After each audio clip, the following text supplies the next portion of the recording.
ফাঁসি, remand, Aynaghor, cross fire দিয়ে দমিয়ে রাখা যাবে না, যাবে না, যাবে না।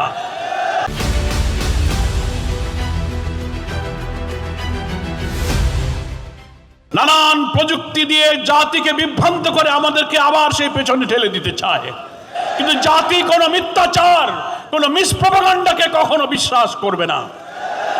তারা জানে না ইসলামী ছাত্র শিবিরকে কখনো সন্ত্রাস দিয়ে কখনো স্তব্ধ করা যায় না। রাজনীতির ইতিহাসে এটা একটা মহাসত্য। কোন আদর্শবাদী আন্দোলনকে যখন তাগুত শক্তি, প্রতিপক্ষ শক্তি যুক্তি দিয়ে, নৈতিকতা দিয়ে, আদর্শ দিয়ে মোকাবেলা করতে ব্যর্থ হয়, তখন মিথ্যাচার আর অপপ্রচারের অন্ধকারের পথ তারা বেছে নেয়। তারা ইসলামী ছাত্র শিবিরকে স্বাধীনতা বিরোধী বলেছে, রক কাটা বলেছে, গুপ্ত বলেছে, কিন্তু প্রমাণ করেছে রাজনৈতিক পরিবর্তনের পর সত্য উদ্ভাসিত হয়েছে।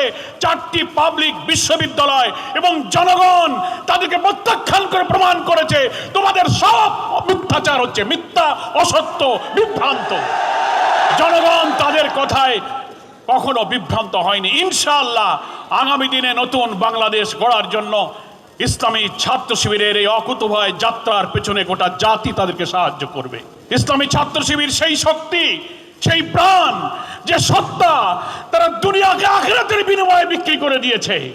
মহান আল্লাহ রাব্বুল আলামিন কোরআনের ওই যে অসাধারণ আবেগময়ী কথা সূরা নেসার 94 নম্বর আয়াতে উল্লেখ করেছেন, শিবির তার উপর দিয়ে জীবন গড়ে।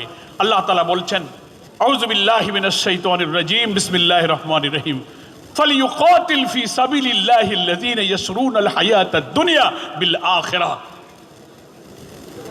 তারা ইসলামী আন্দোলনের জন্য, দ্বীনের জন্য জীবনকে বিলিয়ে দিতে পারে যারা দুনিয়াকে আখিরাতের বিনিময়ে বিক্রি করে দিয়েছে। শিবির দুনিয়ার স্বার্থ, বিত্ত, বৈভব, সম্পদ, গাড়ি, বাড়ি, মর্যাদা, সম্মানকে আল্লাহর সন্তুষ্টির জন্য বিক্রি করে দিয়েছে। তাদেরকে সন্ত্রাস দিয়ে, মিথ্যাচার দিয়ে দুনিয়ায় দাবিয়ে রাখা যাবে না। এরা হচ্ছে সেই জাতি, ওমিনান নাসি মাইয়াশরি নাফসাহু ইবতিগা মারদাতিল্লাহ আল্লাহু রাউফুম বিল ইবাদ।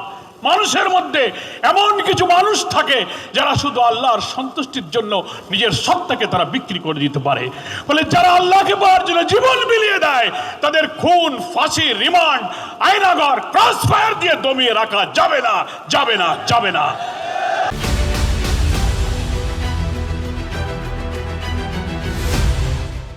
জুলাইয়ের গণ অভ্যুত্থানে যে বিপ্লবে, যে সংগ্রামে বাংলাদেশের রাজনীতির পরিবর্তন হলো, আর আমরা এই জাতি একটি মানবিক বাংলাদেশ দেখার অপেক্ষায় আছি। এই সংগ্রামে ইসলামী ছাত্র শিবির ছিল দুঃসাহসী, নির্ভীক, বিজয়ী বীর। অনেক আত্মত্যাগ, অনেক শাহাদাত, রক্তের বিনিময়ে আজকে আমরা এখানে এসে পৌঁছেছি।